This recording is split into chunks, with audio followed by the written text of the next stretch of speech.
El mercado bursátil estadounidense, medido por el valor real, ajustado según la inflación, del índice mensual S&P.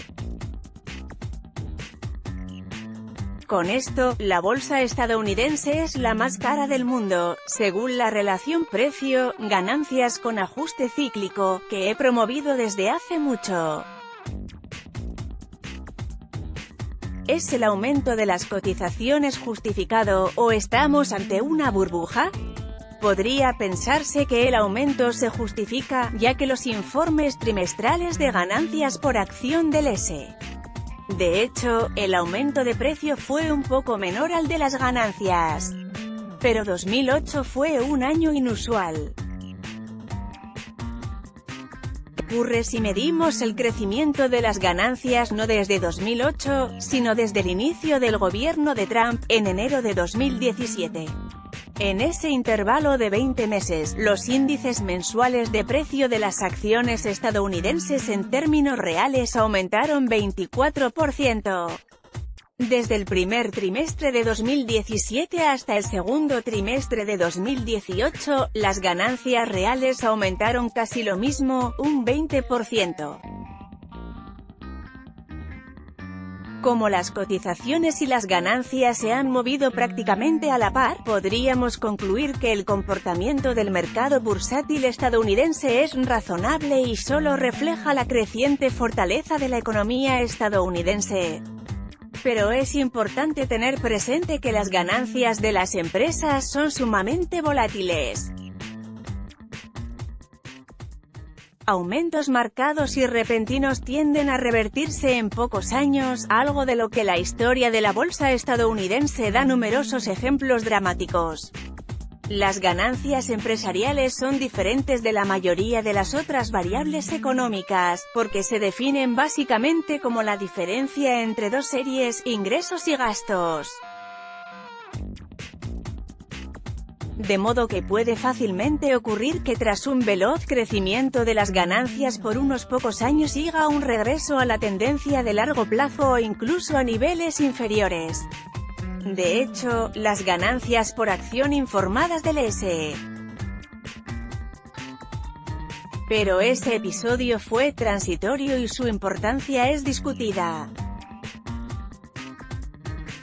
Los actores del mercado deberían saber que no hay que sobrereaccionar al crecimiento de las ganancias, pero a veces, en presencia de un discurso generalizado e engañoso, lo olvidan. Podemos tomar un ejemplo de hace un siglo. Si bien el informe anual de ganancias del S&P, ¿por qué entonces el mercado no respondió como ahora? Los periódicos de aquel tiempo ofrecen algunos indicios.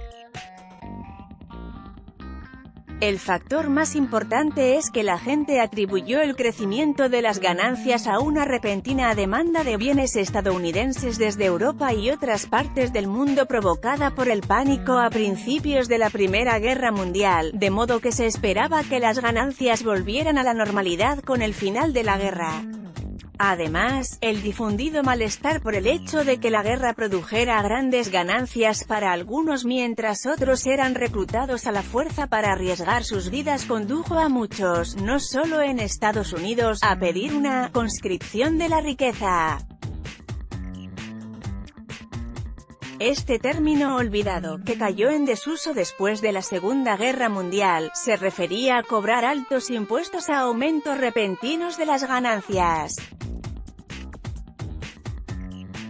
De hecho, cuando en abril de 1917 Estados Unidos entró a la contienda, impuso un impuesto punitivo a las ganancias corporativas que superaran los niveles prebélicos. Pero los movimientos bursátiles no siempre fueron tan racionales como en 1916. La reacción del mercado a aumentos de las ganancias fue mucho más positiva en los «locos años 20». Tras el final de la recesión de 1920 a 1921, las ganancias anuales reales, que la desaceleración había deprimido, aumentaron más de 5 veces en los 8 años que culminaron en 1929, y los precios reales de las acciones aumentaron casi lo mismo, más de 4 veces. La diferencia en los años 20 fue el discurso, que ya no giraba en torno de una guerra en el extranjero, sino del resurgimiento tras una guerra para terminar con todas las guerras que había quedado felizmente en el pasado.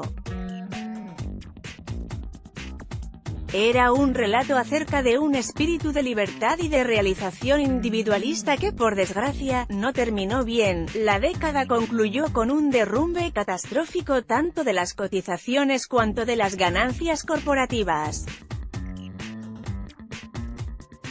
Más tarde hubo un período, entre 1982 y 2000, en el que los precios de las acciones en términos reales crecieron 7,5 veces, mientras que las ganancias anuales reales solo se duplicaron. Al final de este período se lo llamó el auge de las .com o el auge de Internet, pero la mayor parte de la valorización bursátil fue anterior al discurso que hablaba de una nueva economía, basada en la tecnología, y a lo largo de todo el período también ayudó una menor inflación. Sin embargo, en 2003 las ganancias y las cotizaciones cayeron casi a la mitad en términos reales. Luego, entre 2003 y 2007, durante un período de recuperación gradual tras la recesión de 2001, las ganancias corporativas reales por acción casi se triplicaron. Pero el S. Sin embargo, este período terminó con la crisis financiera y otro derrumbe de las ganancias y de las cotizaciones, lo que nos trae al auge actual de ambos indicadores. Al parecer, los inversores creen que va a durar, o al menos que otros inversores creen que debería durar, de allí que ejerzan presión alcista sobre las cotizaciones, en una dramática respuesta al aumento de las ganancias. Aunque es difícil individualizar el motivo de esta confianza, debe derivarse de la pérdida por parte del público de un sano escepticismo respecto de las ganancias corporativas, sumada a la ausencia de un discurso generalizado que vincule el crecimiento de las ganancias con factores transitorios. No parece haber una fuerte relación entre las historias de guerra comercial creciente y otras posibles acciones por parte de un presidente estadounidense volátil y la discusión en torno de las predicciones de ganancias, al menos no todavía. Pero podría aparecer un mercado bajista sin preanuncio ni razón aparente, o como resultado de la próxima recesión, que perjudicaría las ganancias corporativas. No es un hecho garantizado, pero encajaría en una pauta histórica de sobrereacción a variaciones de las ganancias. Traducción: Esteban Flamín y Robert J. Shiller, Premio Nobel 2013 de Economía, es profesor de Economía en la Universidad de Yale y coautor, con George Akerlof, de la economía de la manipulación. Project Syndicate 1995 a 2018.